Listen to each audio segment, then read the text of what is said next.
and very soft on the inside. That's how you know you made the right paella. Again, give it a very good mix. And to it, we will add some water. Just making sure we will spread all our rice around.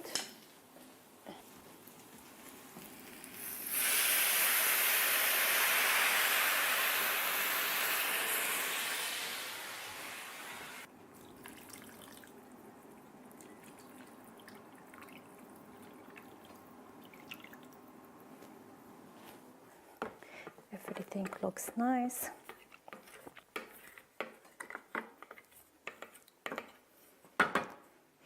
Okay, if you ask how much water should I put in the paella, very easy.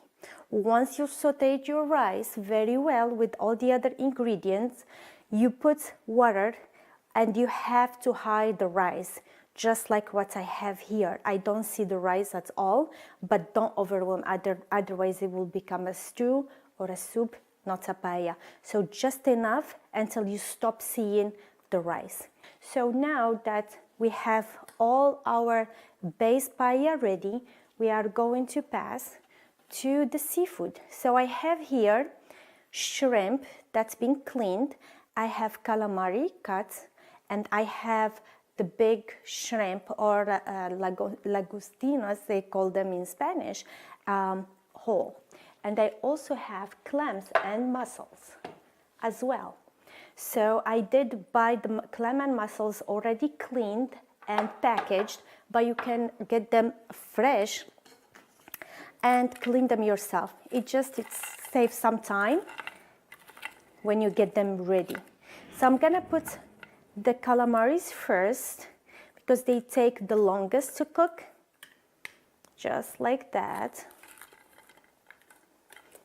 Gonna get all the calamaris. And next, the shrimps. I'm trying to distribute the shrimp all over our pan. You can use your hands, just like that. Okay, this I will leave until the end. The mussel, and as you can see, the mussel have released some liquid, so I will use it too because it has some really nice taste. It has the ocean taste.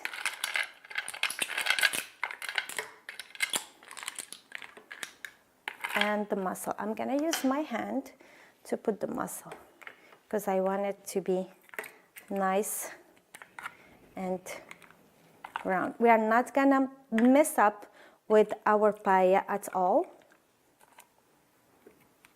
Maybe that's enough. And now we are going to sprinkle some salt on top of everything, just like that. We will let it cook covered, and once it will start bubbling, we will reduce the heat to the really lowest and leave it to cook gently. And we are almost done. Welcome back. During the break, I just added the big prawn and a handful of pea. Frozen pea or fresh pea is fine for the color, for the nutritional value, and we are all set. I just roughly chopped a few sprigs of parsley. We will just sprinkle it all around, and look at this. Isn't it beautiful?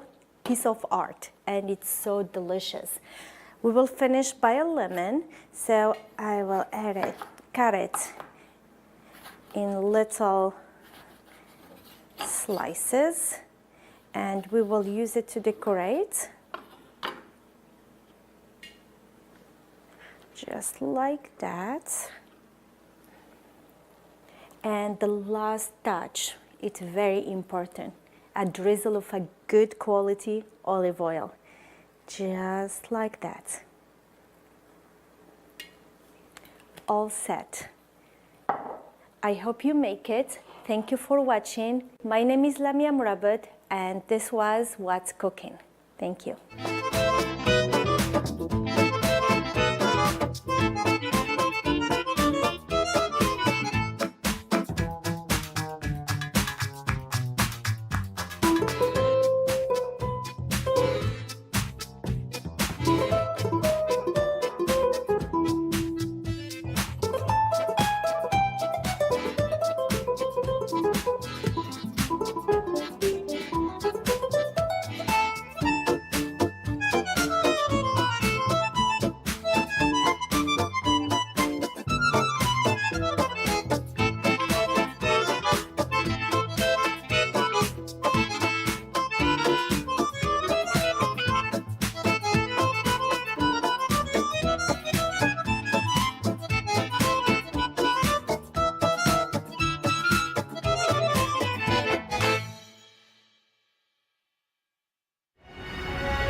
Hello, I'm Kayla. I'm a student here at Bay Path University.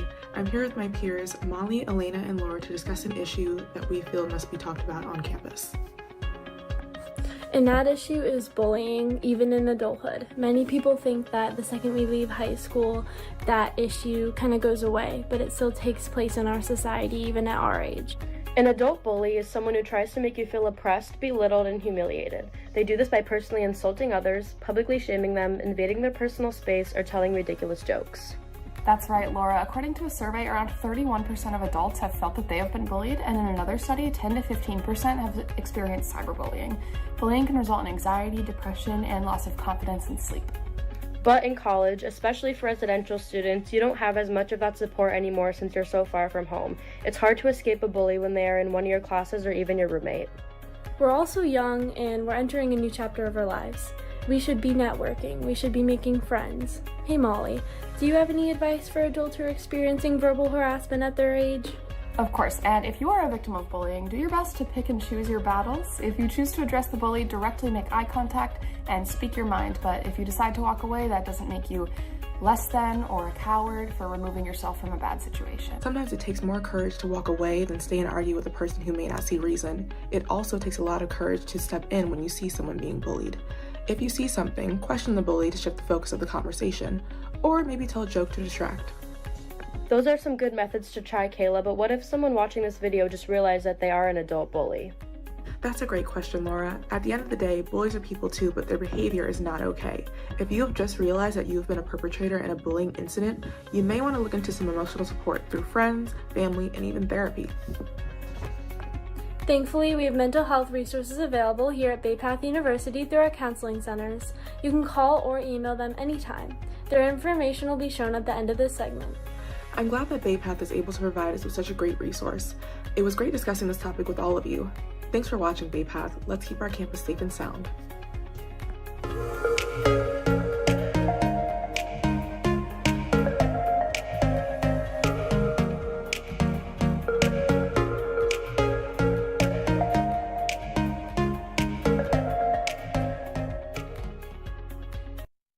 Welcome, brothers and sisters, to the Faith and Mental Health Hub, a dedicated space for faith leaders just like you.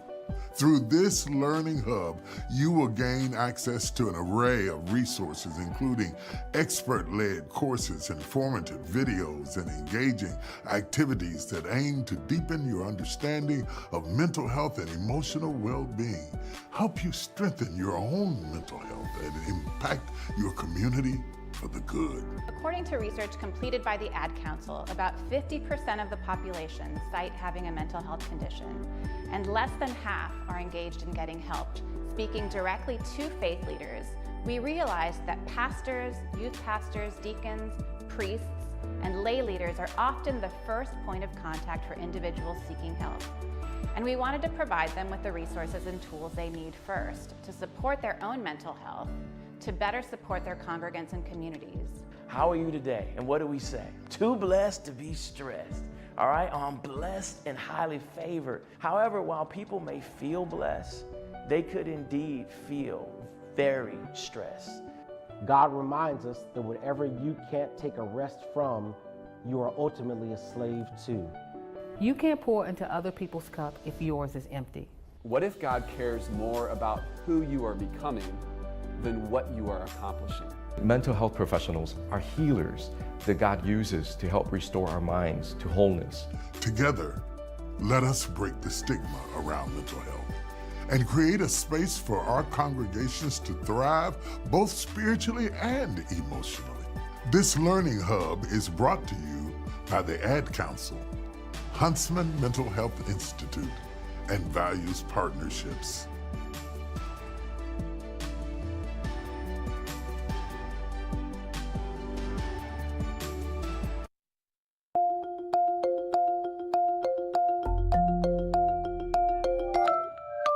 More than 3 years ago, the COVID pandemic disrupted daily life and forced us all to adapt to a new reality. I recall those early days. We were instructed to stay home and shift our whole lives online. And while many of us faced challenges like Wi-Fi struggles and crowded households, some were digitally disconnected. We had people sitting in cars and parking lots to catch a free wireless signal for work, for school, for healthcare appointments, and more. COVID taught us just how important broadband access is in modern life. It has evolved into a vital communication tool, and fair rules are needed to ensure equal access for all users. And at the FCC, we think the way consumers interact with internet service providers should reflect that fundamental fact. We're working to bring back net neutrality, a principle that ensures an open and fair internet where providers treat all online content and applications equally and without bias. Here's how we do this. The FCC would go back to a system where broadband is treated like the essential service it is, because we all need access to it in the digital age. This also gives the FCC the ability to protect the internet in the name of national security and public safety. If there's an internet outage in your area, the FCC could now have the power to work with companies to help fix it. And if bad actors and foreign adversaries are using our networks for nefarious purposes, we would now have additional tools to fight them. After we gather feedback from the public, the Commission will vote on restoring these protections in early 2024. I truly believe restoring net neutrality will secure access to a fast, open, and fair internet for all.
Countdown or no? Brian Armin's here, so you want to?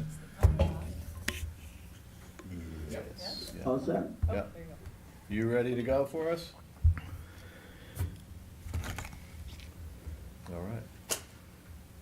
We're ready. Are you ready? Yeah, countdown. No problem. Stand by. 5, 4, 3, 2, 1. Good evening. Welcome to the Wednesday, April 17th meeting of the Middle School Building Committee. We'll come to order. Welcome, everybody. Thanks for coming. I know it's a tough week with school break going on, so we do have a quorum present, though, so that's great. First, we'll go to approval minutes. Do I have a motion on approval minutes? Motion to approve the minutes of April 3rd, 2024. You have to leave it open, actually. So moved. Is there a second? Second. There's a motion, a second. Any discussion? No, you can leave it open. Seeing none, I'll call for a vote. Chris? Yes. Nicole? Yes. Marty? Yes. Marvin, yes. David? Yes. Motion, we don't have anybody else, so motion passes. Okay. Now, moving on to public comments. Are there any comments from the public here or on the phone? Okay, none. Seeing none, we'll move on to old business. We don't have any. And then I'll hand it over to Adam. Schedule update. Perfect, thank you.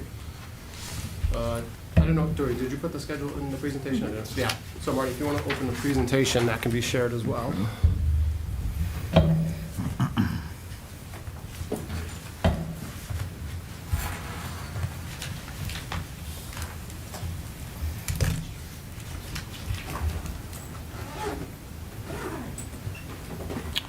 Chad, just confirming that you can see that at home, the presentation?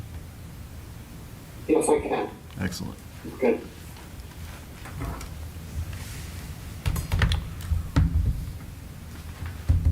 All right, thank you very much. So yeah, I handed out the overall schedule that we've been kind of tracking our progress. That'll get us through to the fall of 25 for ultimately that vote. But just as an update, we are currently on schedule. Today is April 17th, and we are currently going through the preliminary design program right now. And we have our submission on May 6th to the MSBA. Following that submission will be the preferred solution study, followed by the PSR, which is the preferred schematic report submission, which will be the end of August. So we're moving right along, and overall, we're still on schedule, which is great. Any questions on the overall schedule here? The only question I would have is there anybody here or any reason to believe that we aren't going to stay on track? Are there any roadblocks that anybody anticipates, sees? Nope. Awesome. Cool. Great. And then the next slide is is the milestone schedule that we have here. Just going through this, I know, Dory, you sent me an email today just in regards to some upcoming meetings that we have. So we have the meeting on the 17th, which will be crossed out next time. What we had in here, Marty, I think we talked about April 24th as a hold date for a possible meeting if we needed it. So we can make that decision if we want to keep that meeting, or if, Dory, you think you need a little bit more time and move it to the 1st. I think we were planning on the 1st. Okay, so what we'll do is I'll make that change in here from April 24th, and I'll put a meeting in here for May 1st. Yep. And then that will be our last meeting before the PDP submission to the MSBA, Okay. which is on the 6th. So I'll make that change for this meeting here. And that meeting will require a vote of the committee? Okay. Yeah. So we'll need a quorum that day. Yeah. Yeah. So Armin and Marty, I'll update this and then send an email just reminding everybody that, you know, it'd be great if we can get everybody in attendance, at least for that meeting. Okay. And that covers our schedule update. Any questions about the schedule? Okay. Yeah, that's Marty. That's one. The agenda. This is you. Yeah, so well, on the agenda, we have, the draft of the educational program, so I'll pass out a hard copy to folks. I also put it in the meeting folder for you.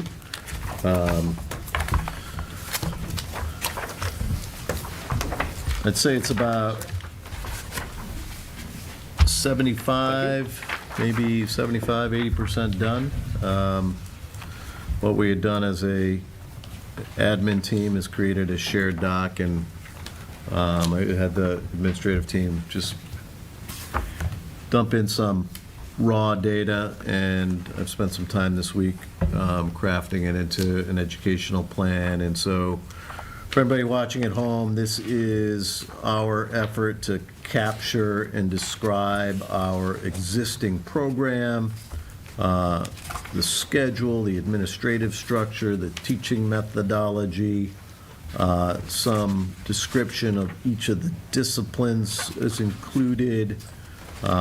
We also have information on counseling services, special education programming. You'll notice that actually we still need to complete the special education programming information at the end, but we're far along with the plan. Our administrators, we also spent some time incorporating some ideas that could shape the future design of a future school. So I expect that we'll have this wrapped up by the end of next week, and it will be fully available for the committee's, building committee's consideration at your May 1st meeting. Question for our JWA partners here: does the, if I understand it correctly, some of the product of the visioning work gets incorporated into this, or is it sent separately? Is it combined as a single document? As a or- report, the visioning is a separate document. Okay. And I'd say often there's a narrative within the PDP report that, and more so in the next report, the PSR, that attempts to be sure or communicate about the visioning and the ed plan in terms of spatial impact. So there's sort of three legs of the stool, and we're part of that. We will try and put some information into this report that kind of communicates between those two things. Okay. So we may get in touch with you and talk about this as we're going, and be Sure. sure that we're using the same words. Yeah. Yeah, nothing, I think, a lot of what is in here captures some of the conversations we've been having over the last few years relating to some of the deficiencies and limitations and constraints of our existing buildings, but it is also aspirational and describes some of the features of a newly designed building that would support existing directions. So if anyone on the building committee or from JWA or Colliers has any feedback for us, let us know. It's still a work in progress, but thankful to the administrators that worked hard on pulling a lot of information together for this plan. So This was great, thank you. Questions? Seeing none, move on. Dory, you guys want to take us through the space summaries? Yeah, sure. If you could go to the next slide. So we have a lot of slides that will help to talk this through. Before we get into the space summaries, in this round, what we're presenting to the community, really, but also to the MSBA, are the options that are being explored. And in the next meeting, you will be voting to continue on some of those options or not continue them on. So how, as a committee, can you make some of those decisions without also thinking a little bit about what the reimbursement is for the project? So before we get into the options and the space summary and the intricate details of that, I wanted to step back and just be sure everyone is clear and understands the MSBA grant program financially and what impact that has. So as everyone knows, the grant program is not an entitlement program. The MSBA's goal here is to assist communities in funding the core educational goals of their community.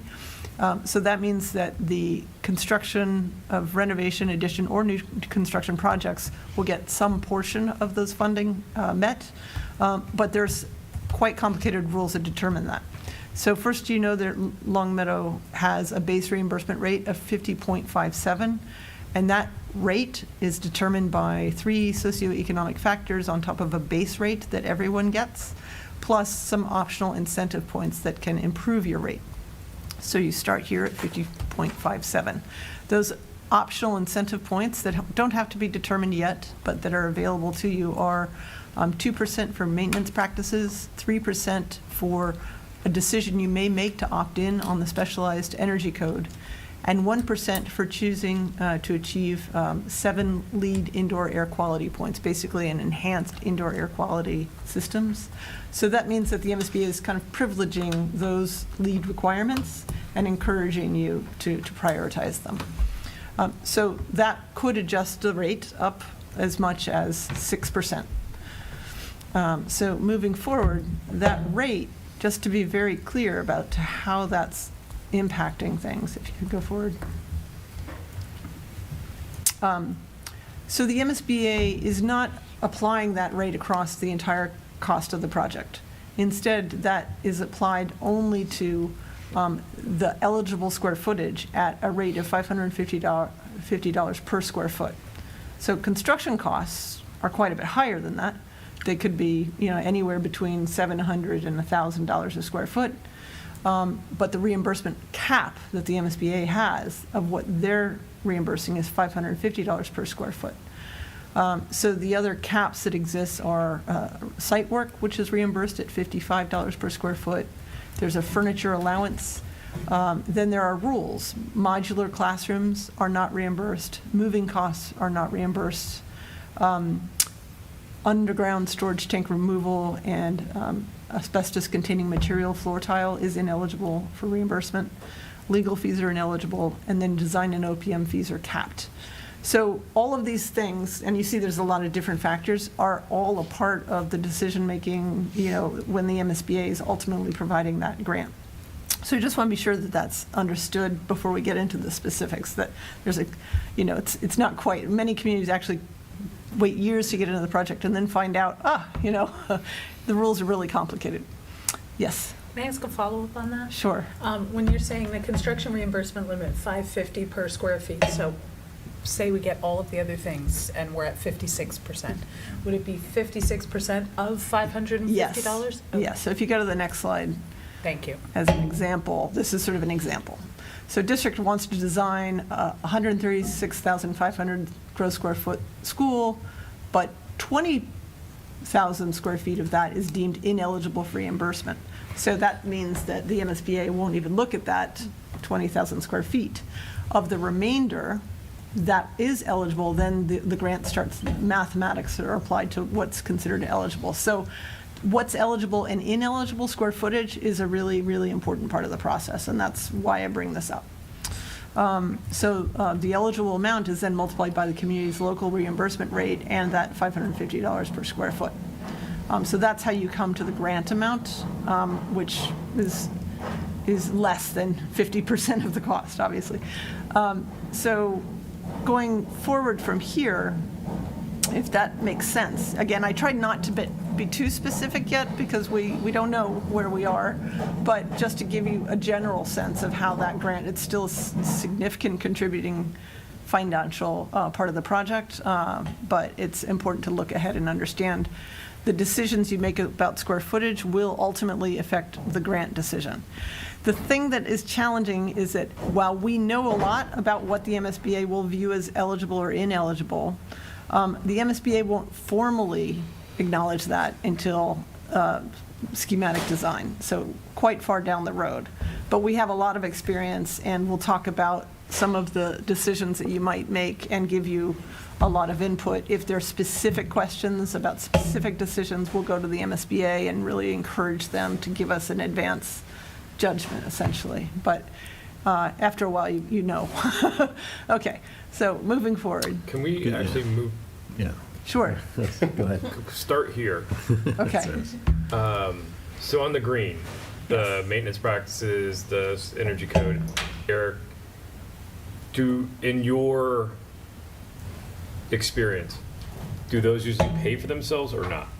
That's a great question. I often think about that. Like, is it better just to give up the 1% and not go leads? Like, or does that add more? I just. So I will also tell you that the Green Incentive Points program has recently changed. Okay. So it used to be 5% was what you could get, and the base that you were starting from was very different. But because the state's trying to get to that 2040 goal, 2050, 2030, depending on where you are, it seems, on climate, the program has changed to strongly incentivize more commitment to an all-electric school, which is why they're giving you 3% for that opt-in specialized energy code, which is, so we're all at stretch code here.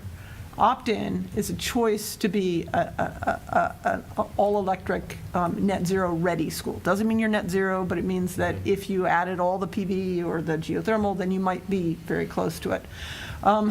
That's essentially what it means.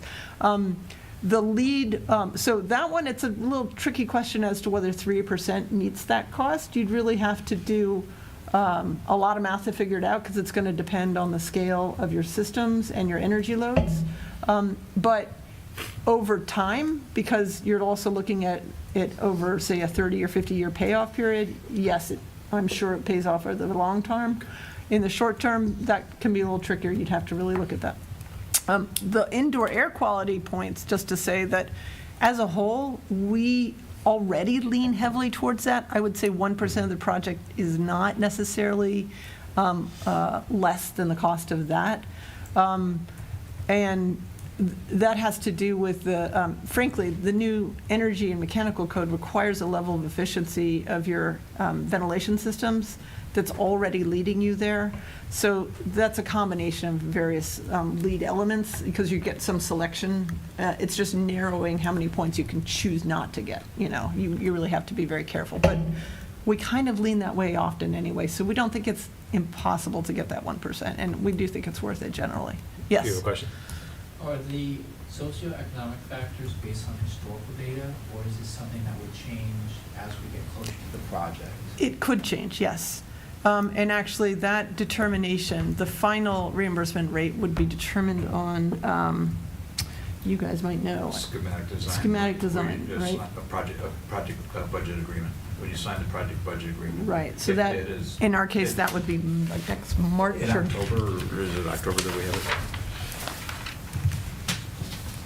At the conclusion of At the schematic. conclusion, they'll be taking a look at that and evaluating that with the budget document that's called a 3011 that has all the line items for the budget. And at that point in time, they will go through that, scrutinize that, make adjustments to it as they feel necessary, and then lock in an actual agreement with the district on that budget amount as what is eligible, what is ineligible, what will be the district's portion, what will be the grant portion.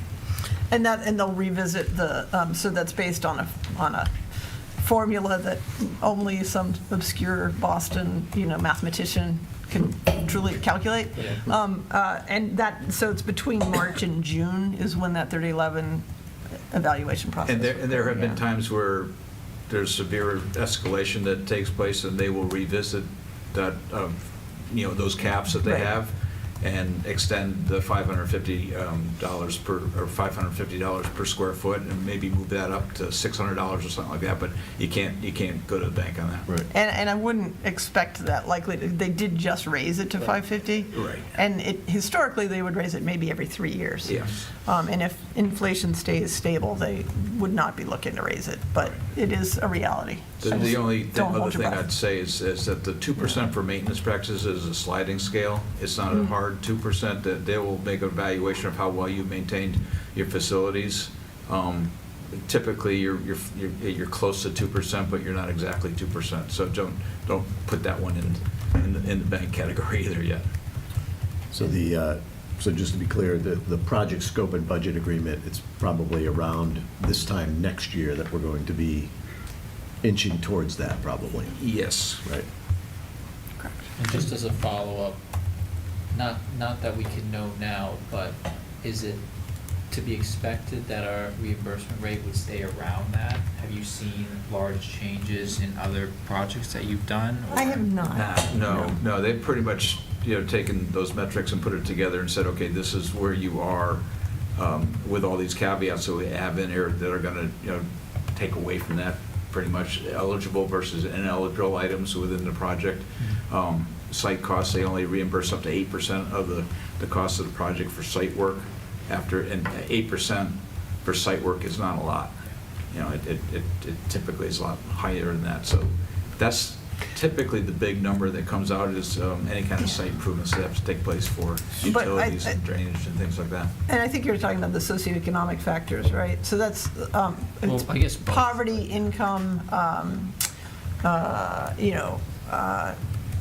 they're all that type of metric that don't change very quickly in a community.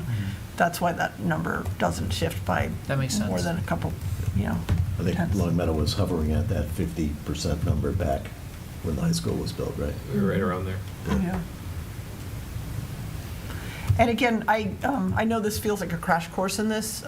We will revisit it as necessary to help people understand it. And when you have community forums, we'll visit it again because people will not understand it. So this is all just a bit of an early All the points are effort. assessed based on, or are against assessed eligible square footage? Is that basically the basis for the formula? So the 50% plus whatever points we add onto that, that's all against what? Against the eligible, yes, yes. So, I got a question here, you kind of alluded to it on the site work. What is included in site work? In terms of the, so anything off of the building, essentially. Yeah, but like 5 feet outside of the building is categorized as site work, basically. So, like, when we did here, like, we put a huge pile of dirt out front, and then that became a field. Is Right. that considered site work? Okay. Yeah, yes. All right. So that could include turf field, parking, hardscapes, all those types of elements, grading. So if we don't do turf field, I'm kind of like thinking like the community concept, and like if we were to do a nice field instead of like ideally turf field would be great, but CPA money can't be used for turf fields. Is there a way to like coordinate with CPA because they have money to do site work? It is possible now. This is another recent change in the MSBA that third-party funding can be accepted into the project. When you did the high school, that was not the case. Okay. Part of why they've implemented that is because of the push for all electric schools. So that now opens up avenues of federal funding that it did not used to. That's why we bring up geothermal, because there's funding at the federal level that isn't competitive, that's guaranteed for certain types of investments. So, and it used to be the MSBA didn't want to manage, how you coordinate what goes to whom, but they've changed that, and as a result, things like CPA money also become possible. It can become complicated, but they can become possible. And again, 8% of site is not often a lot. This is a middle school, which usually doesn't have as much site expectation as a high school for sure. So it's better. But it's not like within that, it's just the amount over 8%. So often people are discussing it. You can extend beyond that. Right. It's just you're going to get that. So if the community opts for certain things, it's just project costs that are. Yeah, I was concerned what the operational definition of site work was, so we can try and consider some of those outside sources if they do become available. And you'll see when we go through the options, I was thinking about some of those ideas as well, and I think there are going to be other questions, and we can always get more information if you need.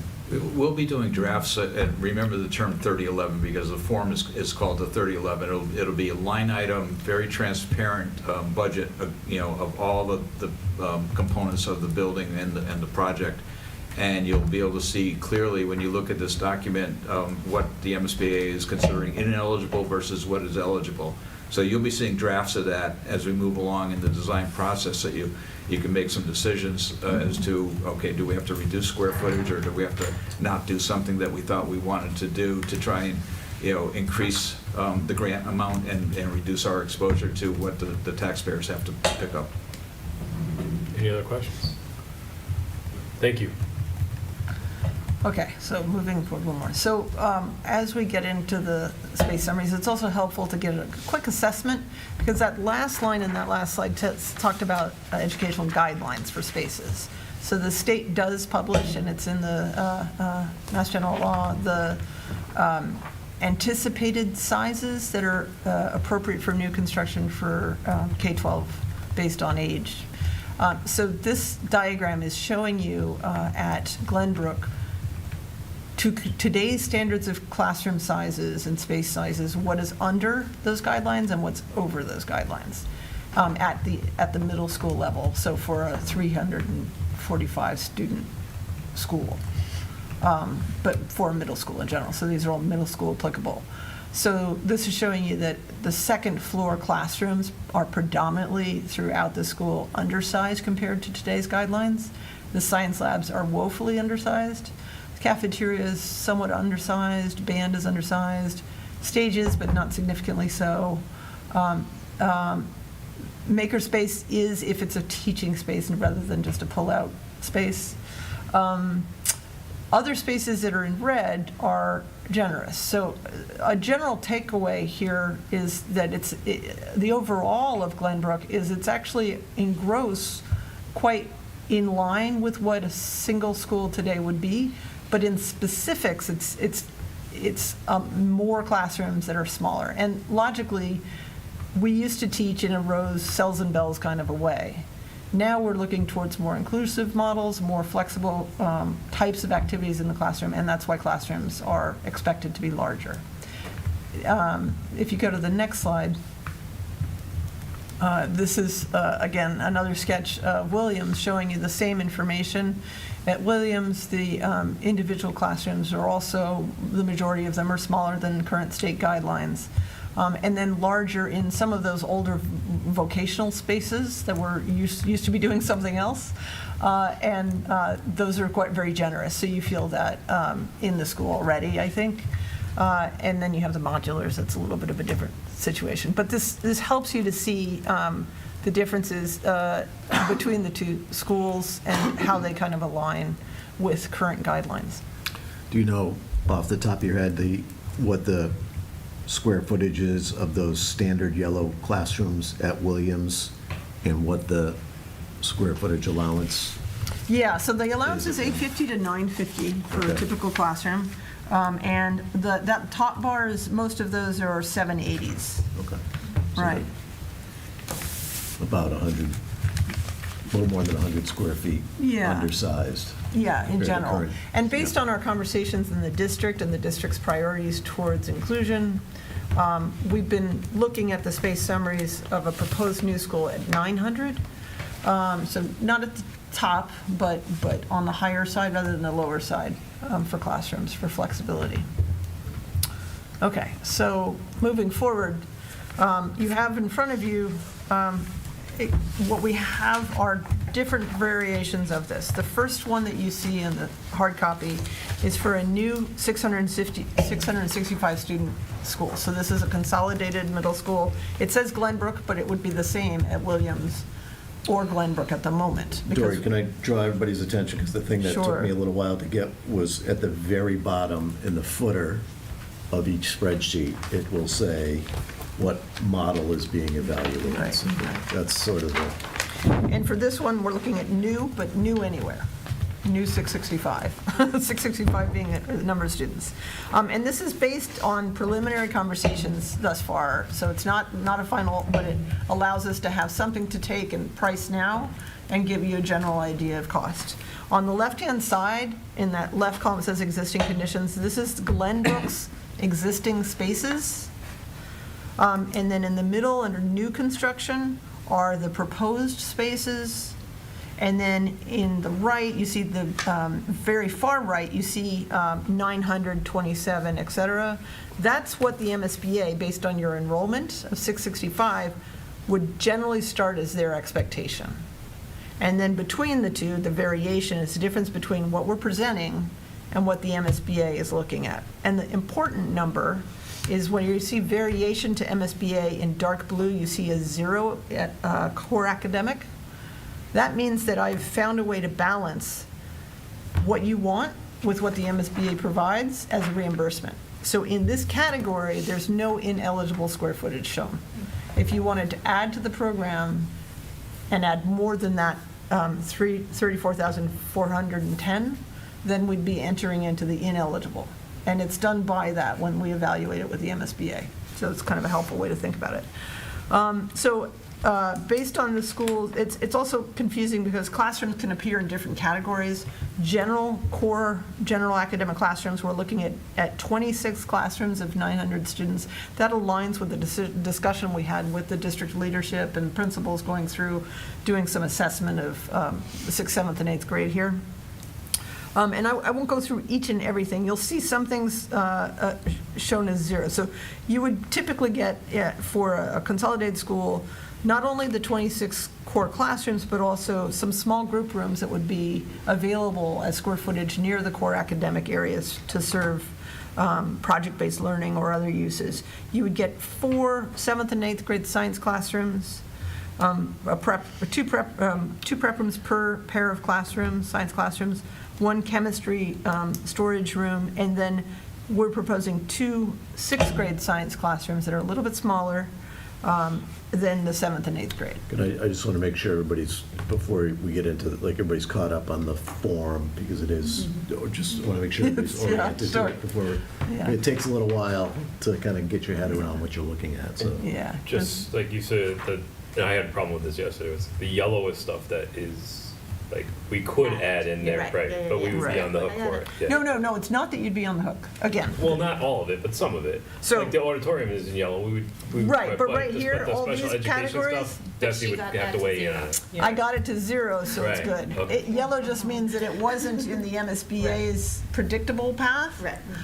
But it's that number per category that matters, except for, special ed. But yeah. And then, it's and tricky. then like for special education, if we propose stuff, Desi could add that to it, right? Right. Now, if you go to the next slide, I think I've kind of got some summary so that we don't have to go through each and every. So this is going to compare the different options, and we can kind of go through it. So what I've done is I've consolidated it by category, by grouping, because that is how it's evaluated. And it might be best to start, if you look to the far right, where it says difference to a new 665. So in core academic, we would be right on target.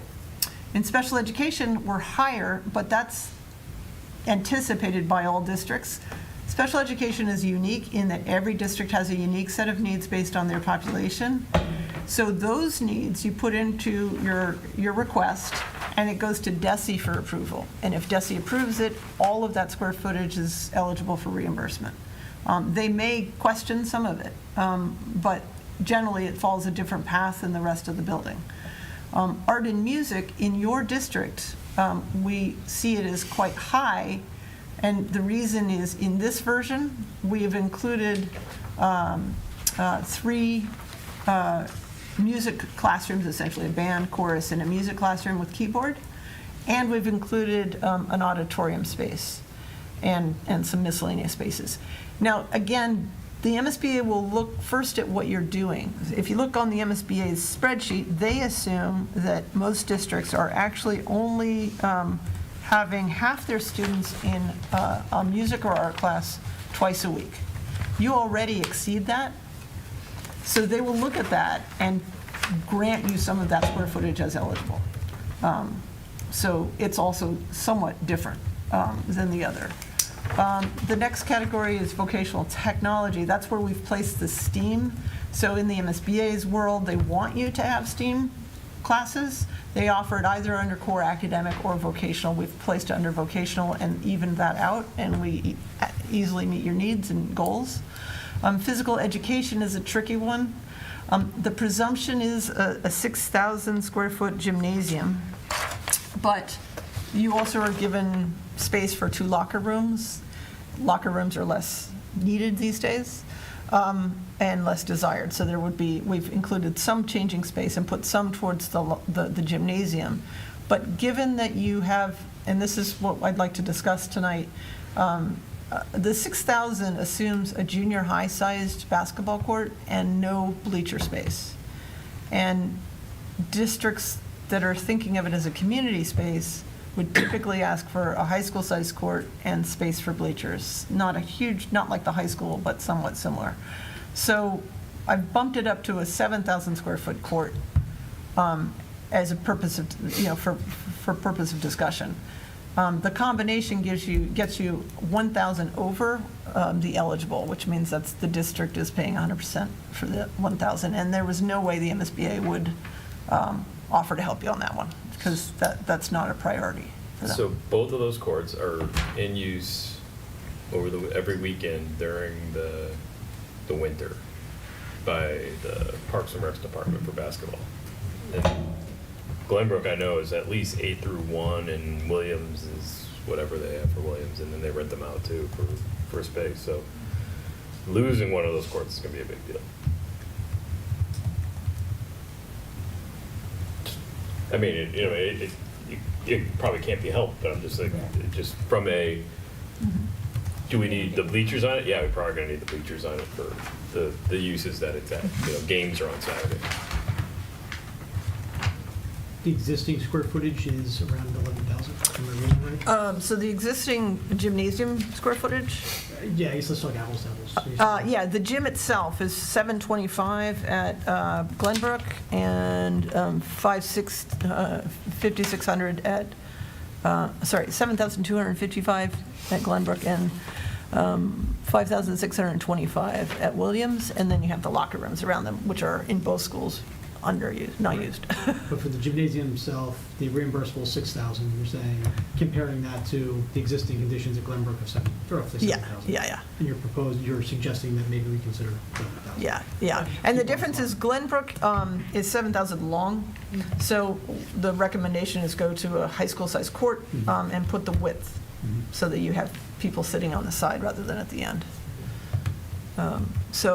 Yeah, that was a thought, and again, just based on what I've heard, and the reason I'm asking about it is because these numbers are the numbers we would bring back with rough cost ideas, Is Glenbrook on the short side, do they run? We run, they have 3 courts? So in the morning, it's the younger kids, so we're running 3 courts at a time from like 8 to 10, and then after that, it goes to the single large court in the middle.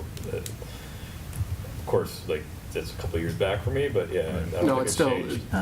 my kids all did it, so yeah, it's the same process. Yep. Thanks, Al. Another space to note is that under special education, we included a 2,000 square foot alt PE space, which is pretty typical for a school over a certain size.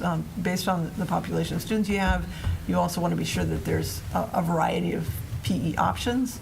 So typically that room is placed right near the gymnasium, and it becomes essentially another teaching space that's accessible. So a PE teacher can see students in a variety of spaces. So that's helpful. How many square feet would a sort of elementary school sized gymnasium be if that, I'm thinking about that for that adaptive PE space, how far off of an elementary size court would we be with that adaptive PE space? You could comfortably get a half-size court, but not a, you could get a basketball in. You could, there are ways to use that in a flexible way. You'd have to almost double that adaptive PE space to get like an elementary size court in there? Yeah, it's closer to 4,000. I'd have to look exactly, but. It's just something to consider. I mean, be nice to, talk to people from talk to them. Yeah. Because the other course, I don't think they were using Center or Blueberry or on the weekends, so. No, that's they would use it for too. practice. Yeah. But not for games. Not for games, right. Yep. So moving on from there, the media center of a new school would be larger than. Which slide do you want to do? Right here. Okay.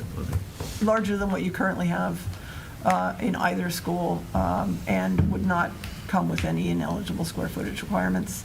The dining and food service, that's a cafeteria and kitchen, would also be larger to accommodate the school, and has no ineligibles, I can see it. Medical seems fine. Some schools, looking at a school this size may say a second nurse, but I think you're under the number that would require that. Administration, we did add just one 26 square foot space, and it's just actually adding to the number of secretarial staff, admin staff in the front desk area to be sure that it comfortably supports, I believe it's two people out there instead of one. And then custodial maintenance, it was suggested that we include a 385 square foot athletic storage space that exists currently at Glenbrook and is heavily used again by the community programs, so to be sure that you have a dedicated room just for those storage needs. And that obviously is beyond the existing, so that would be ineligible for reimbursement. So you can tell we already have some handle on that information, and again, you can't look at that number of 13,000 and say it's all ineligible, because two large categories are definitely going to be explored with the MSBA and DESE. If you go to the next slide, I'll talk a little bit more here. So this comparison also shows you what a code upgrade does. Code upgrade just takes exactly what you have and fixes everything around it. We're going to go through that in more detail in a second. And you can see how that compares to a new 345 school. So if you were looking to build a new school, it shows you what you would be getting relative to Glenbrook currently. And it's interesting to see that it helps you to see that Glenbrook, as it exists, doesn't have adequate special education space, even if you just go with the minimum that the MSBA would have calculated. It's underserved, and that you're experiencing. It also shows you where you're much heavier in art and music than the MSBA anticipates nowadays. And again, districts obviously have art and music programs, but the MSBA, doesn't see as much of it and doesn't contribute as generously to it. And you happen to be quite generous in voc space and in PE compared to those standards for a new single school. Otherwise, not terribly far off. In the right-hand side, we compare the existing Williams ad reno option, Glenbrook ad reno, and new for 665. And you'll see, you can kind of skip the upper numbers and just focus on the bottom numbers there. 134,100 versus 135 versus 137. And the difference is, and we'll go through each of these, what we've done is we've looked at what would we keep of Williams as a concept for an ad reno, what would we keep from Glenbrook. And when you keep things, you have to sort of accept the realities that they give. So at Williams, you're accepting a smaller auditorium, so that your total becomes less. And with Glenbrook, there's some things that are compromised. The music program would be compromised over what you want, so that's why it's less. And then the new is really going for what your educational plan is asking for. And again, this can shift based on other decisions you make, but we're starting at this point just generically with these spaces, and then we'll design to those spaces. That's a lot. Any questions before we go on? What we're going to do is walk through the individual options and talk about, the matrix and how you might decide further. And can I qualify it just based on conversations we've had? This is the first opportunity for us to review it. It's almost something that you have to take home and sort of look at in solitude, really. And really, mark it up and ask some questions. And you do. It's also something that I think, part of the way this ends up being structured now is we do the PDP process. You don't necessarily, at some point you want to bring it to the community too on some of these issues that are maybe a hard call for you to make. The community may feel strongly about something that we haven't talked about either in site or in the program, and it's good to give you the opportunity to vet that with the community as well. So and now we just say, I know we're going to go through that matrix, but just for the voting members of the committee on the matrix, we're not going to go through the matrix like line by line, but Dory did a great job of putting the weights out there and using all the input she's got from everybody to do it. What I would say we should probably concentrate on, and this is just discussion, is I think we should concentrate on, if you don't agree with a weight, make that note. If you think a 5 should be a 4 or a 4 should be a 3, let's concentrate on that more than the entire document as a whole, because I think the framework is there already. If you need to make changes, I think that's where we should put our efforts. Cool. Okay, the next slide. This was really just a summary of what I just explained in terms of the new 665, so everyone could be really clear on how that relates. It reiterates what I said, of the things I didn't speak about. So in special education, this is based on 5 large classrooms, 3 sensory rooms attached. So the 3 sensory rooms are attached to 3 of the specific special education sub-separate rooms, 3 resource rooms, 5 small group rooms, a speech room, a social emotional learning space, that alt PE space, and a special education specific conference room.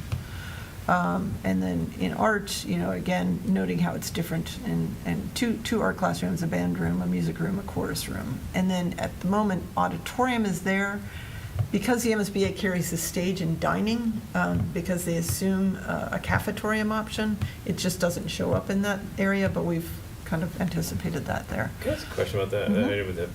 How are the acoustics in a cafetorium? You have to work really hard. I mean, is that like a design element when you're doing it? Yeah, very much so. Okay. So, for instance, if you've seen East Long Meadow, the design there, the cafeteria is in the middle of the school. There's lots of different wall and ceiling treatments that we use to provide both cafeterias are louder because of the floor, because you have a really hard, durable floor.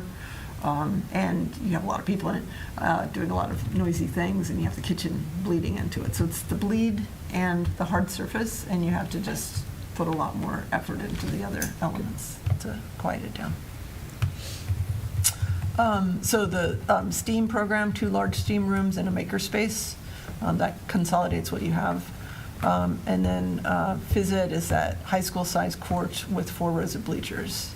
And then admin is aligned, and that's about it. The one thing I will note, this is a minor nerdy thing, is that the grossing factor, we were talking about how grossing in these older schools is often 1.35. Grossing is the chases, but it's also the wall thickness. It's the extraneous elements, some of the core elements, vertical elements. And it's actually getting the grossing is getting harder because the envelope is getting fatter. So as we put more insulation, the wall thickness gets thicker. But we generally, the MSBA expects to see a grossing factor of 1.5 or less. If you go over 1.5, then anything you're over is not eligible for reimbursement. But we do not go over we're very careful about that. Yeah. So these are the things that I mentioned that I think are important for us just to touch on, because I need to communicate to the cost estimator that these are things we want included or not. The size of 6th grade science rooms we currently are showing as 1,200, so less than the 7th and 8th grade classrooms, because they don't have hoods, they don't have as much technology to them.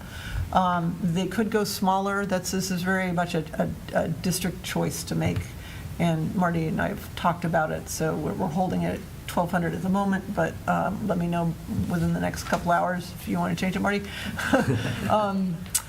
Inclusion of more complete special education program spaces, those are all shown currently. I think there's been some discussion in the district about the special education programs. The size of the music rooms, feels appropriate and is in guidelines, sort of reflects that. I know the band teacher wants a bigger band room, but it's very large, so I think it seems doable.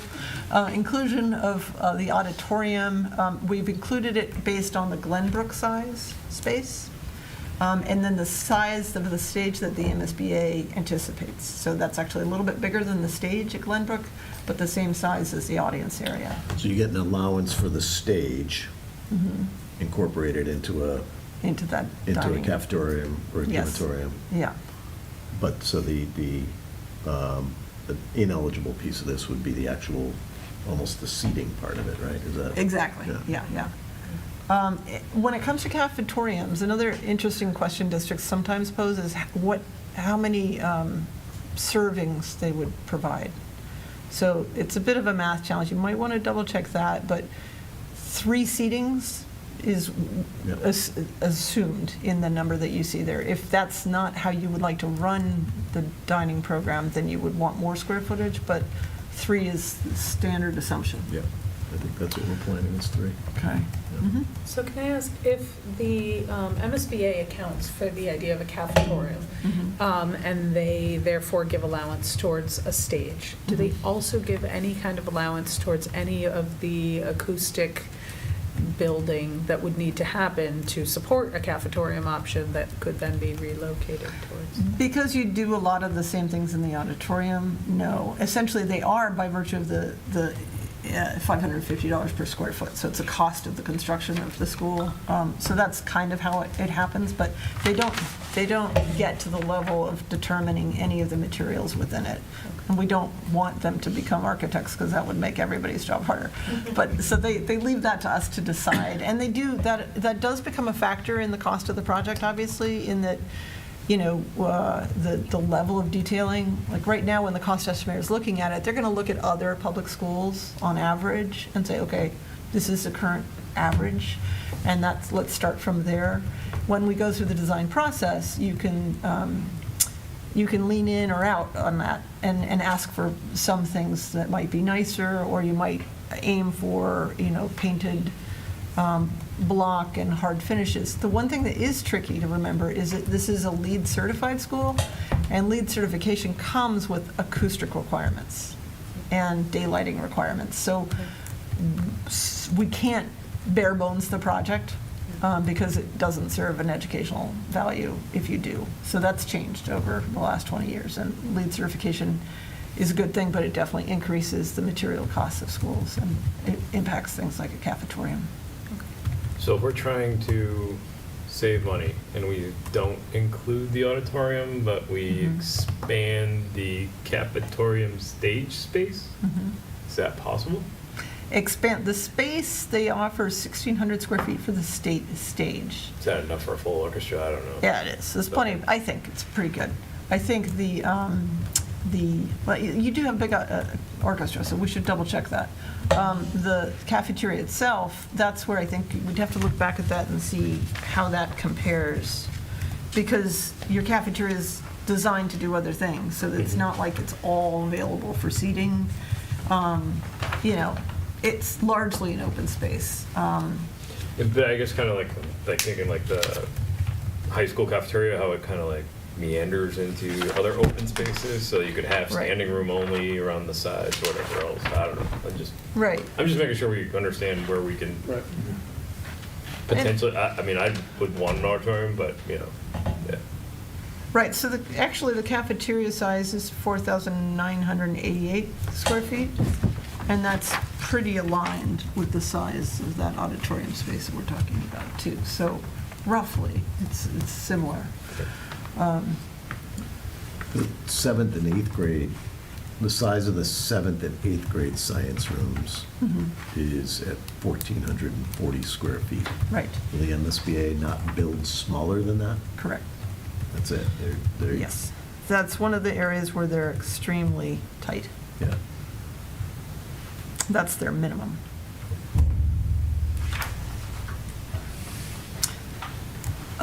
So additional things for review here, the inclusion of the athletic storage, I'm assuming that's okay. And then the last is, for the cost estimate, you know, based on having not had time yet to get into those issues with you, we do think we need to get information from the cost estimator on both the geothermal system as well as an air source heat pump option, which are the two options you'll explore. So we'll be sure that those are there unless you have some reason to choose not to at this point.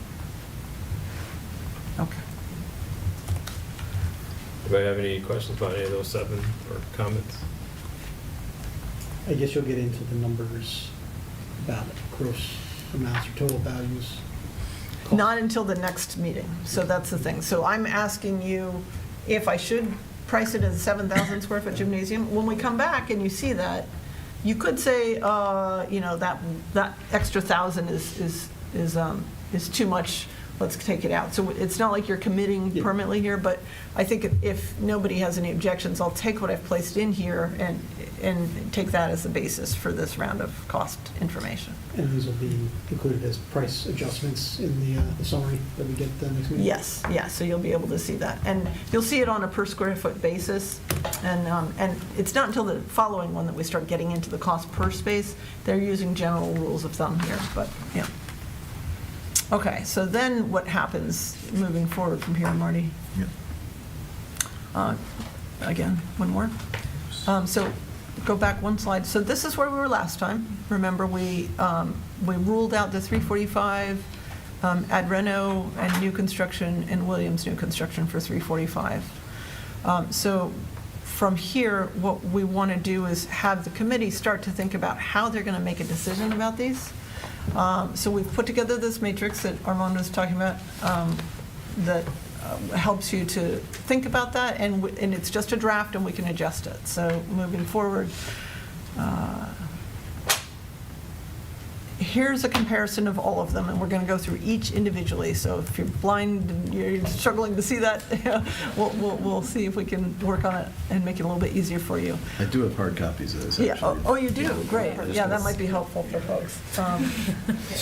And I hope they're the exact numbers I put there. It's what you had sent. It's the last page. You might look at the numbers. I'm not sure if I've gradually tweaked it.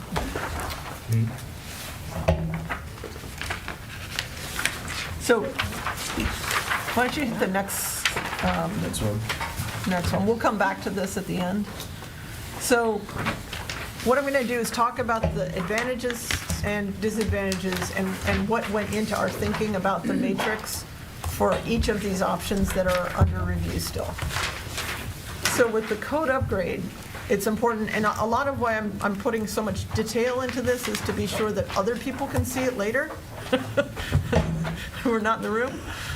So a code upgrade really, it's meant to bring the whole building up to today's code. It's not that you are obligated to do that today.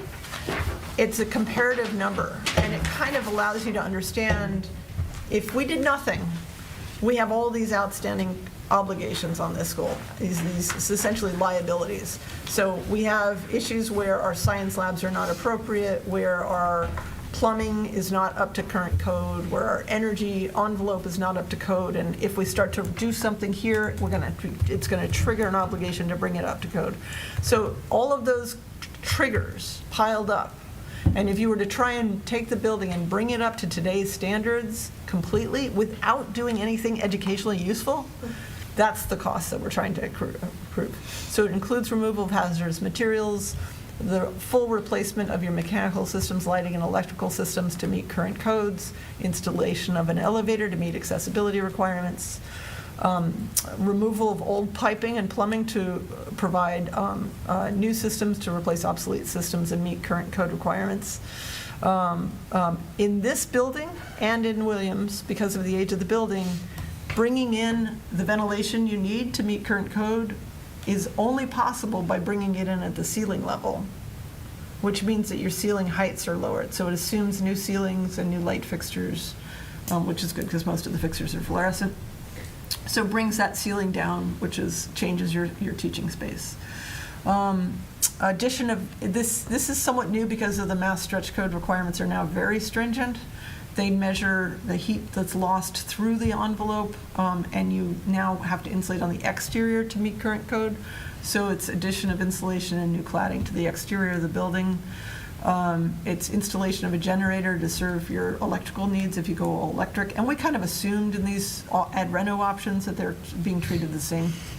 And then site improvements just to meet accessibility. So less cost in site, possibly site lighting, which is low. And then because Glenbrook has no separation between the hallways and the classrooms in many areas,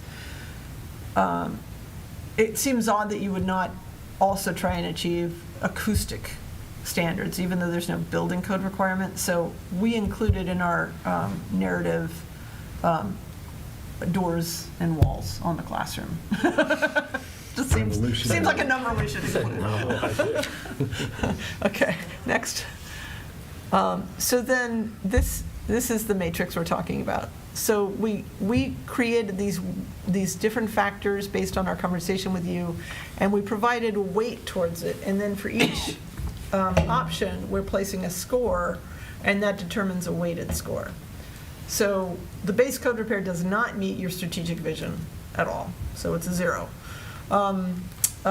It doesn't meet your educational space needs at all. It doesn't meet, it's not equitable, right? Because now, you've improved one school physically, but not the other. So it doesn't meet your equity goal. It would require phasing, because to do this work, you'd have to remove the students from the school and do it. So it gets a 0 on phasing. It gets, it's hard to write these in a way that they all end up positives, not negatives. If you had to move students out, it would require use of modulars, which is a cost to you that's just out the door. So it's a zero on that. It does get a little bit of money from the MSBA potentially as a renovation. They do support renovation, so it's not eligible, so we gave it a little bit of something there. Includes adequate parking and queuing. Actually, I think it might, so we might want to change that, right? Bobby Buttrick, everybody, I forgot to introduce Bobby. Bobby's here to keep track of this because I knew we'd change this. In fact, you can even open it if you want, Bobby, and change it directly in our live spreadsheet. So we would change parking and queuing. Includes useful outdoor recreational space. It doesn't change it at all, so presumably the fields are still there. Optimally located to reduce traffic impacts. It's not optimally located based on your conversation, but it's generally working. And then because it doesn't really, I guess you could argue it achieves low energy use intensity, so we could improve that as well, I guess. It's not the best idea for an envelope because you're still compromised. You can't do the slab again. You have no insulation at the slab. So there's reasons why an existing building is always going to be less optimal for today's codes. And then optimal daylighting in classrooms. It's actually not well organized for daylighting as a school. And then flexibility and expansion potential. Yes, that would be true. So that's how we came to this score. And what I think is helpful is if I can either go through all of them and you can think about how that weighting works, or to your point, we can talk about the weighting and see, does this reflect the weighting you all think is appropriate, these factors, and did we miss any? Yeah, so reduces district long-term operating costs to zero, and I guess that's relative to the other options that we're discussing, right? But could you explain how we arrived to zero, or, yeah, could you talk about the logic of how you arrived to a zero score? Right. It was, my thinking was relative to new construction where you're optimizing. So now you would still have two buildings, and you're still supporting those two buildings. So that was the primary driver. So it's the two building aspect that really drives us. Okay.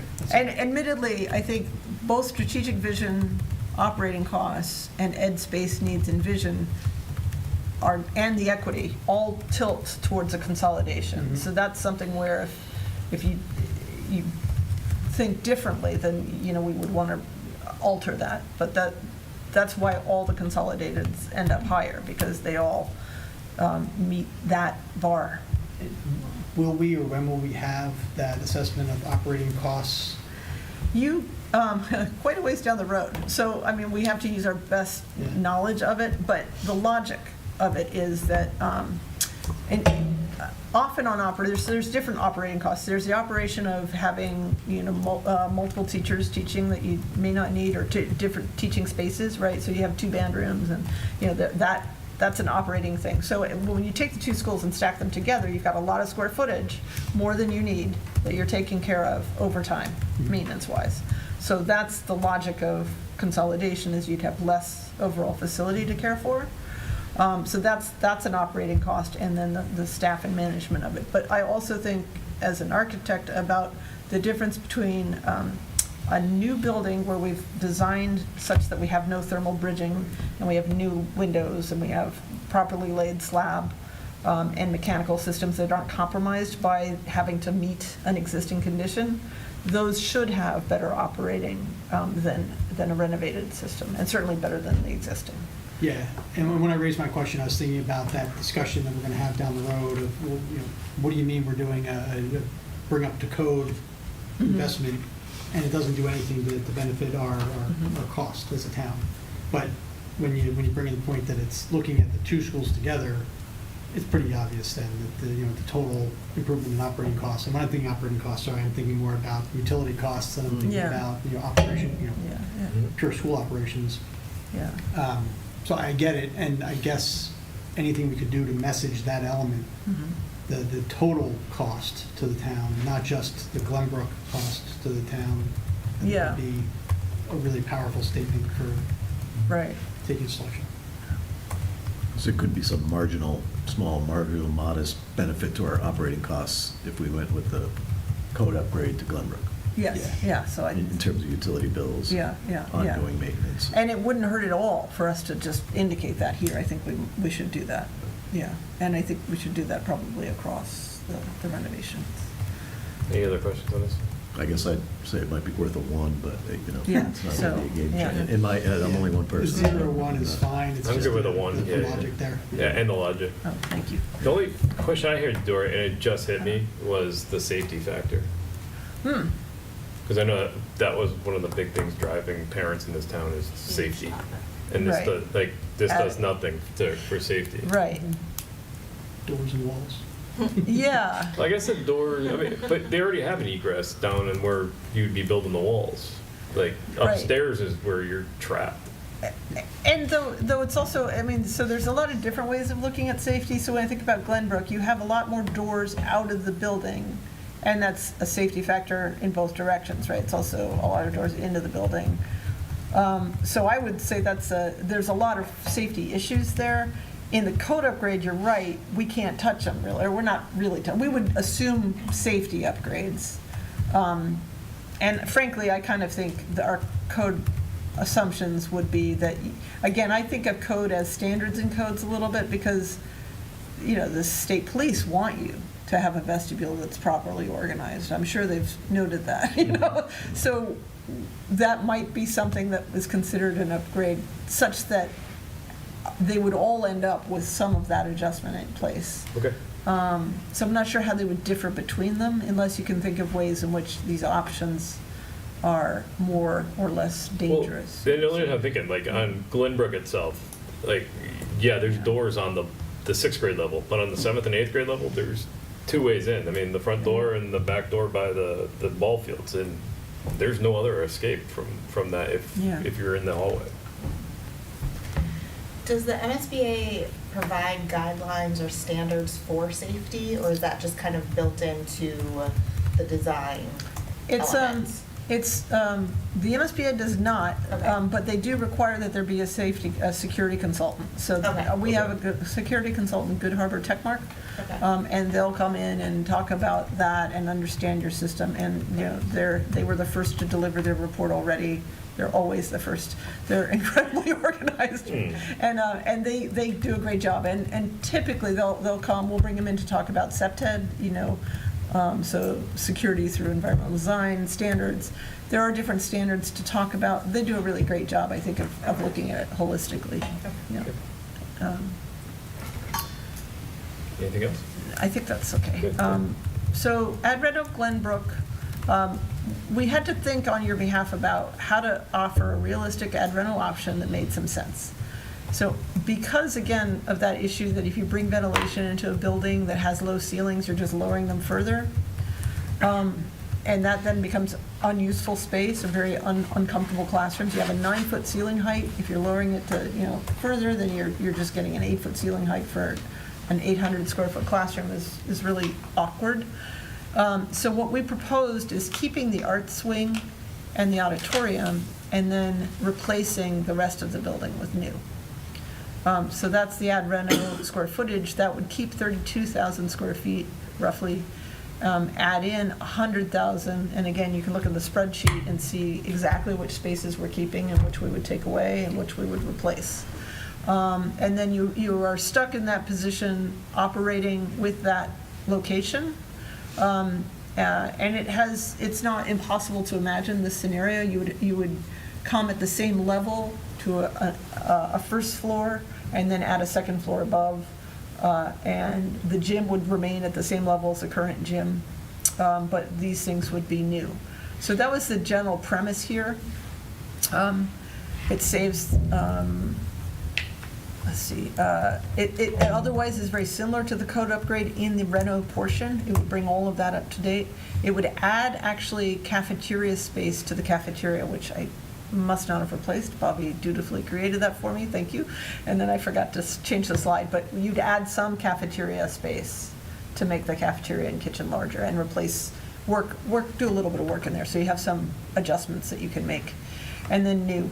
And we obviously haven't designed the new, this is just kind of a conceptual idea. The downsides of the ad reno at Glenbrook, it requires that students be removed from the school for the duration of construction, which means the district would have to relocate them, and I would guess to Williams Middle School, and probably add modulars to support the students through the construction window. And again, modulars are not reimbursed, and the cost of moving is not reimbursed, so those are on the district. And I put this here so that we get that cost information for you. The site would be improved, parking and queuing would have to be revised to support this larger load. The district estimates 8 buses would have to serve this site, plus the larger parent queue. The renovation would be less than optimal compared to the new on the envelope, but it would be improved. It would meet the current requirements for a renovation addition in the building code, which are high. And then the constraints of renovation and existing siting would compromise the solar orientation. So you can see, ideally, we would have classrooms facing a different way. So not the best daylighting, but feasible. The constraints would also limit our ability to reconfigure educationally. So to support the way the school is talking about it in a new, well, you obviously can't do that. So if we wanted to integrate project learning and STEM spaces in the heart of the school, well, they're down on the arts wing. It's not the end of the world, but there are changes. The location is less than central. That's been the area of concern that you've raised quite frequently.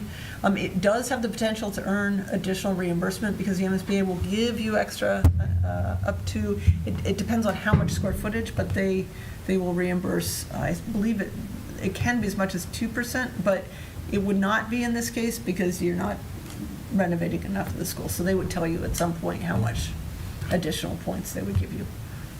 Yeah.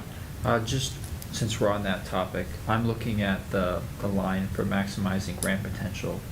Is it my understanding that because of that additional reimbursement, that would equate to a higher weighted score for the ad reno versus the new? It's calculated in, yes. Okay. So if you go to the next slide, at that point, there's something here for MSBA grant. Yes, so we gave more for that. We gave 4, as you would want to give more scoring for maximize MSBA grant potential. The news do not get 4 because of that difference. So is that, I guess I'm a finance guy, so I think about it in terms of numbers. How much of that grant potential is that in terms of cost? Like, is that a significant amount, or is that, I mean, 1 to 2% for me doesn't sound like a lot, but I guess if we're talking hundreds of millions of dollars, that is a significant portion. So that's what I'm trying to understand. Right. The reason why they give more is actually that you would think renovations are less than new construction, but not necessarily. And they have higher unforeseen conditions. So you start to do the work and you find problems. So they give you that extra to provide added padding for the challenges of a renovation that are not always easy to isolate until you get into the work.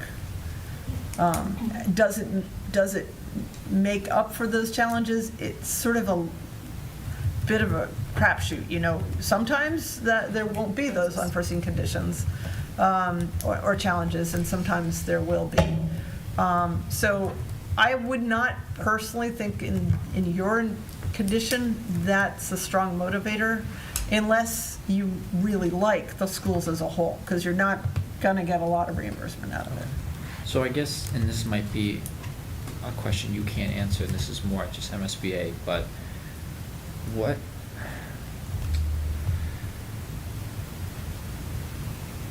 why do they want to offer more incentive for renovations versus new? I would think that it would be the opposite, whereas you would see more funding for new schools because they're up to code in terms of energy, in terms of safety. I guess that's what I'm wondering. Yeah.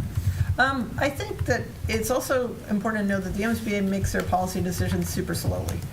So I'd say 10 years ago, there was a lot of talk about renovation being the next good thing. And everybody, I strongly supported the MSBA encouraging people to do renovations because from a climate standpoint, there's a lot of carbon in these buildings, right? These buildings already exist. And we've done beautiful renovations of buildings that are 19th century buildings that had large ceiling space and really, really worked. The new energy code has radically changed everyone's attitude about renovation, somewhat detrimentally. I think the code discourages renovation unintentionally. And I think they might adjust that at some point in the future. But the MSBA hasn't changed their thinking about that yet, and that's simply because they haven't had time to really absorb what this is meaning. They may, you saw the way they've started to encourage more electrification and support that. That demonstrates that they are thinking that way. And that's a separate issue, but I think that the renovation, there are good reasons to support reusing schools where we can. And they can be made safe sometimes. So I think they're just trying to not have people in a cursory way get rid of schools if they can avoid it. Thank you. Got any thoughts? No, I agree with that 100%, that it used to be, if we could save part of the building, we don't have to build brand new. And the energy code kind of, put a kibosh on that whole thinking, because now you have to bring the existing up to the energy code, which is, in the exterior walls and elsewhere in the building. And it just is counterintuitive right now to do that, where it used to be, yeah, you could save some money. So MSBA gave you more money because you could save some money.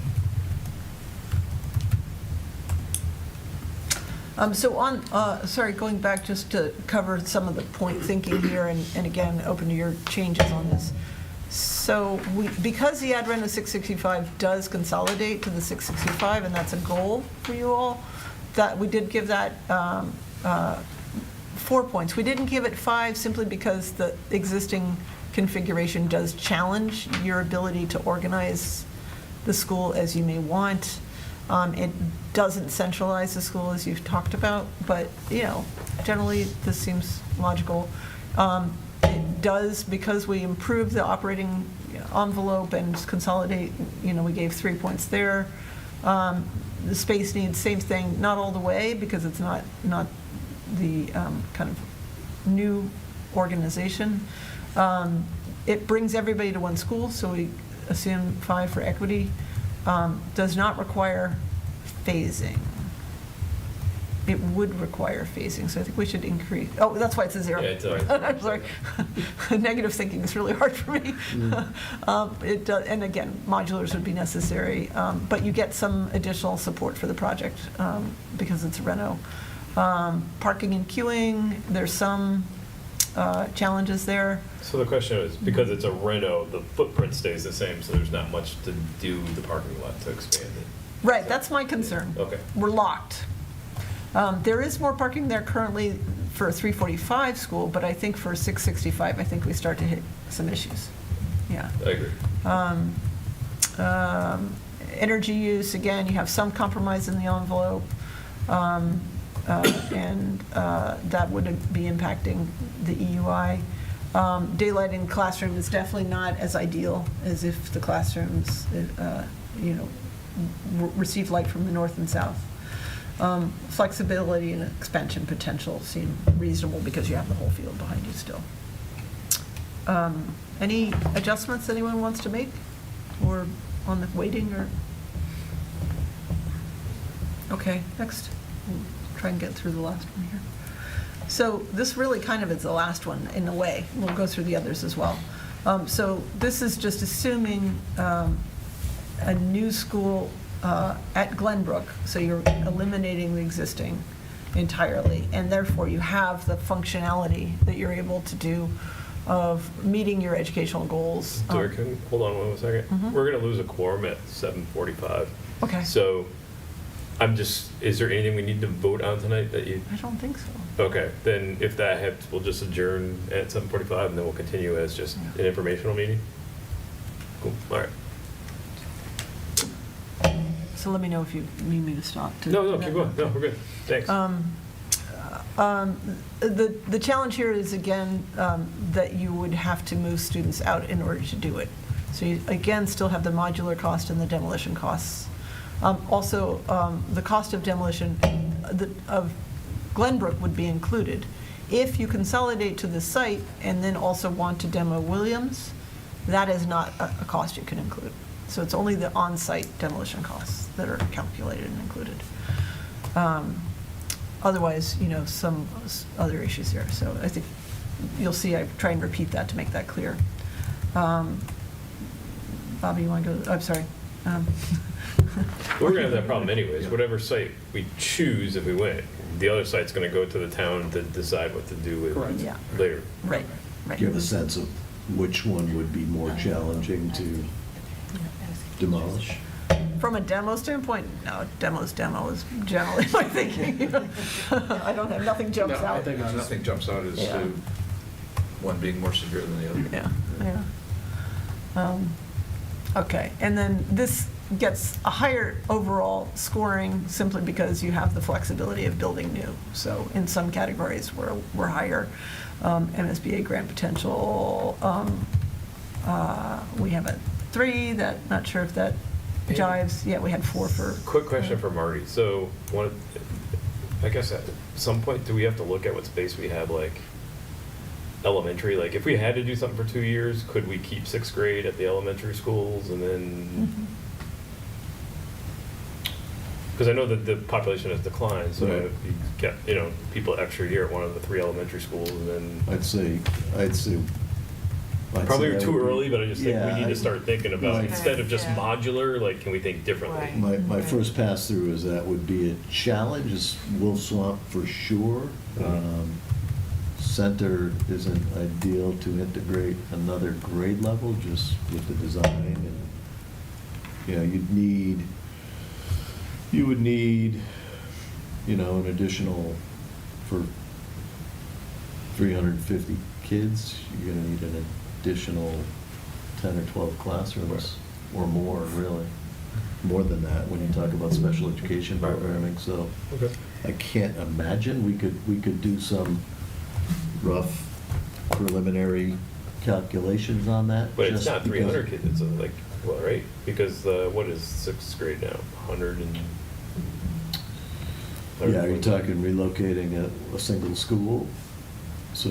Just 6th grade. I'm just saying, Oh, just just 6th grade, grade. I'm sorry. I'm At sorry. the elementary schools. Gotcha. And But then still, put you figure 7th and that's 8th. It's about 200 200-ish students. So it's like 10 classrooms still? Yeah. Okay. Right, All right. plus specialized spaces. Sorry, Dory. Can I No, ask? that's helpful for me, actually. Can I ask, though, would we need, for this option, a new one at Glenbrook or a new one at Williams?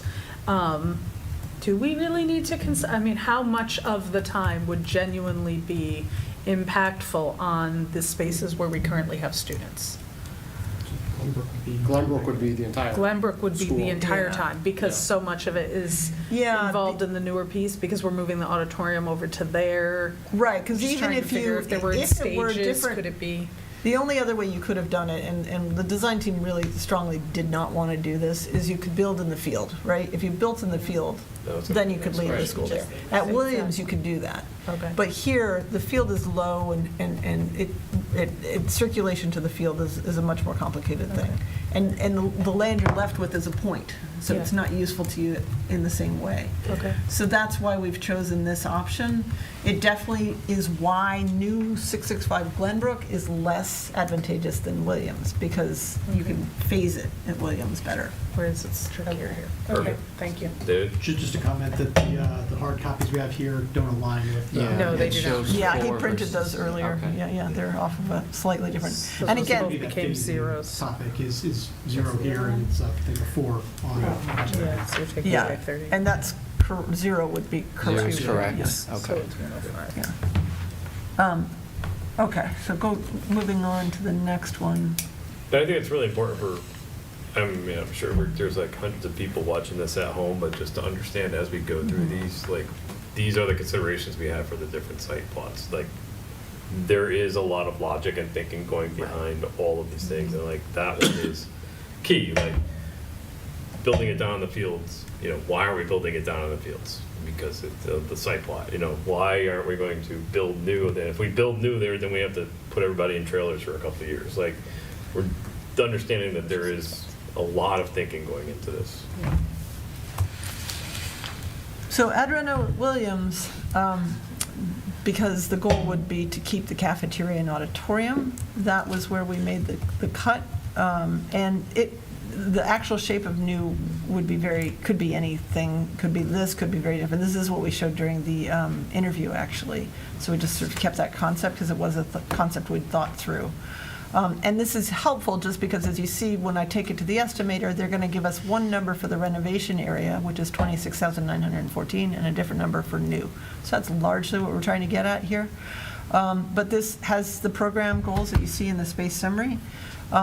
Again, the big deltas here are that, again, cost of modulars and relocating students to Glenbrook so that this work can occur. And then they would participate in the demolition of Williams, but not of Glenbrook, so I have to correct that. I apologize, I'll correct that. What else is unique here? This was a harder one because from a renovation standpoint, it's a smaller auditorium, so your total's less, and the spaces that are saved are not particularly, the cafeteria is the more solid of the two cafeterias, I think, in some ways, and larger. There isn't a lot, and you're locking the school into the end of the site. So there are other challenges here. And parking and circulation are a challenge in the school already, but theoretically, you could reorganize all of that. You can go to the next slide, I think. Would we correct the note on the? Yeah, Correct the note that's what I was on just the- saying, yeah. make that Glenbrook, yes. Scoring-wise, just similar to the ad reno of Glenbrook. It does a better job of meeting strategic vision, operating costs, educational goals, and equity than the code upgrade. But you still have phasing and modulars. You still get some grant potential because you're doing some renovation. We assume we can improve parking and queuing, but there are challenges. Useful outdoor recreational space, it depends on your definition, but we gave 2 of 3 points on that. And then traffic is generally a concern. And then again, the envelope isn't quite as perfect because you have some compromises by virtue of the orientation of classrooms in the existing building. Next one. New 665 Williams. Here you have the advantage that you have the phasing. You can keep students in Williams while you're building the new. So that's an advantage. It's difficult, but it's possible, right? Have a tight site, and people complain for 2 years, and then hopefully everything gets better. So that's the big delta here. The site does allow for the playing fields. It allows for the geothermal. Both sites really would allow potentially for the geothermal, and we'll explore that more further. You don't have those compromises of a renovation at all in terms of the teaching space. You can orient your classrooms well, get a whole new envelope to the building, and it's central. So for that reason, this does have advantages as we see it. Next slide.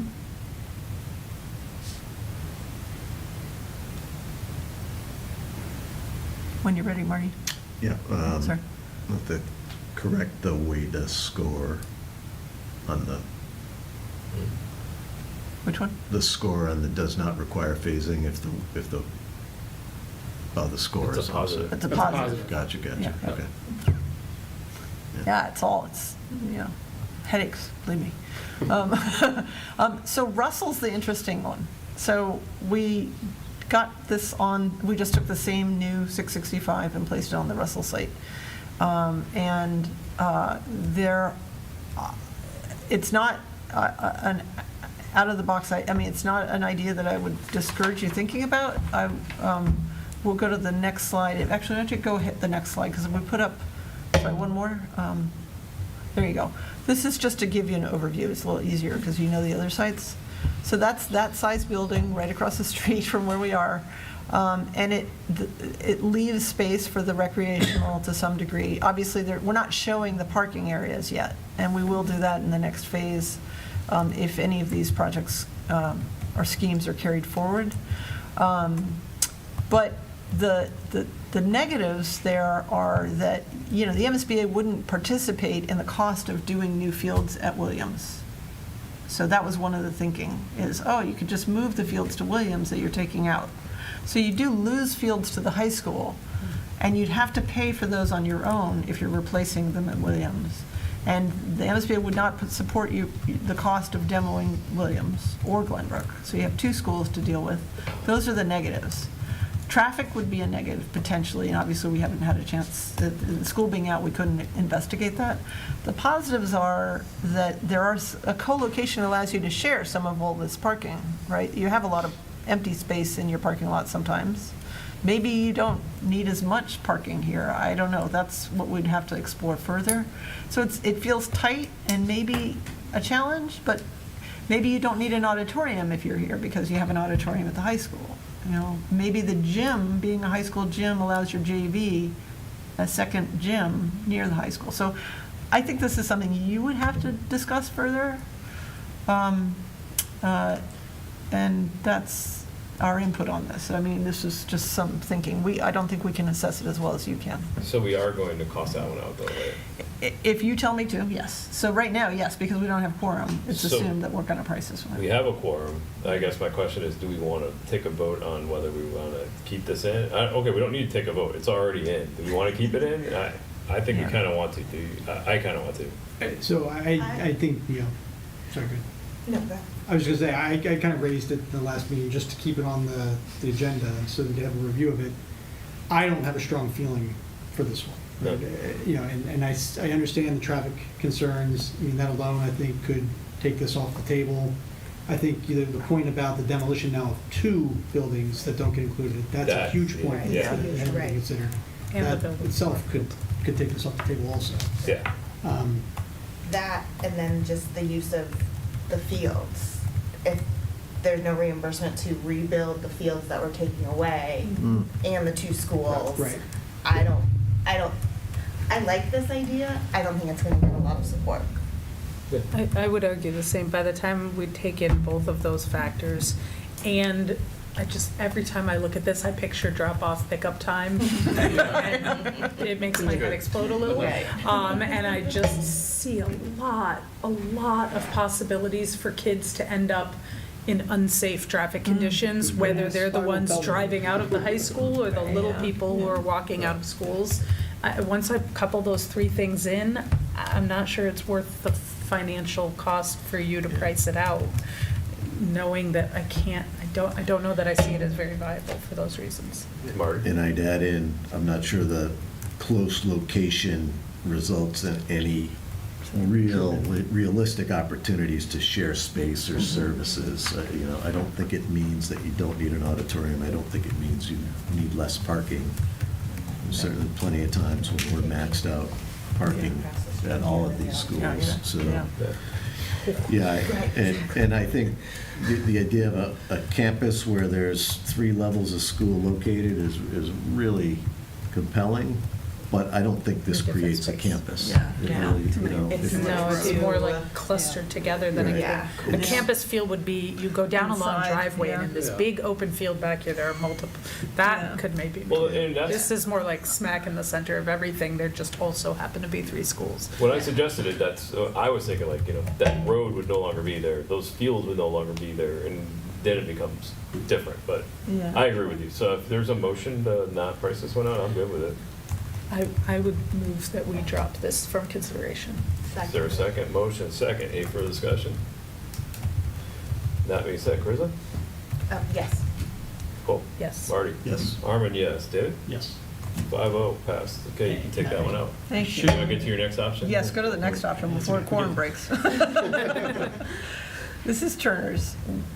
We do not recommend continuing this one. So we did look at it a little bit harder, and the main reasons are the wetlands and the fact that it's a municipal park, which means that its deed restrictions are a little bit more complicated and uncertain.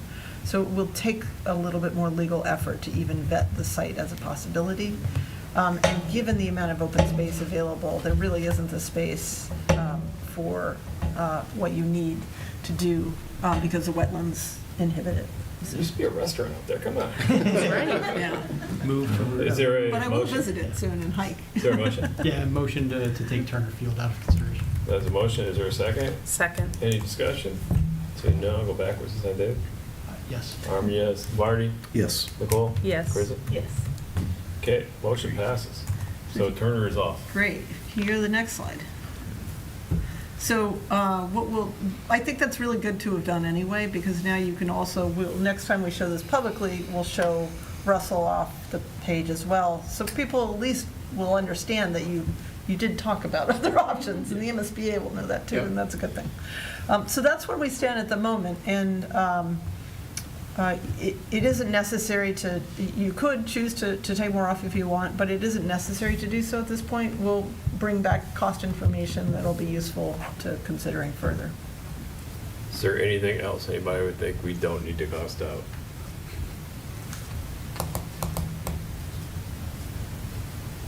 I mean, the only one that gets me is the ad for 665 Glenbrook, where everybody has to be moved out of the school. Like, I just don't know how feasible that is, but. Except the costing information would be pretty interesting. Yeah. Comparison. Okay. I'm good with that. All right, any other discussion?